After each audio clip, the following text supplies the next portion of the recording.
33 টেবিলের জন্য আমরা প্রথমে 3 টেবিল লিখব, অর্থাৎ 3 দেন 6 9 12 15 18 21 24 27 30। এবার আমরা আরেকবার 3 টেবিল লিখব, 3 6 9 12 15 18 21 24 27 and 30।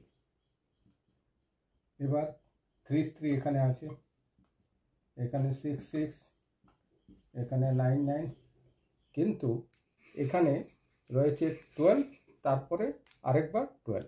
তাহলে এখানে আমরা কি করব, এই সংখ্যাটাকে অ্যাড করে দেব। তাহলে এটা যদি করি 1 3 2, তাহলে এখানে কি হবে,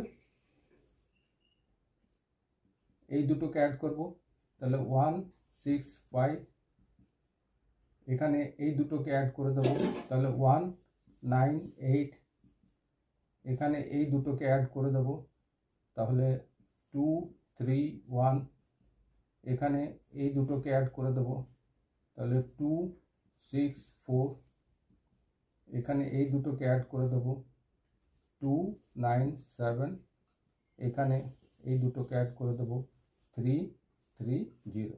তাহলে এই হলো 33 টেবিল।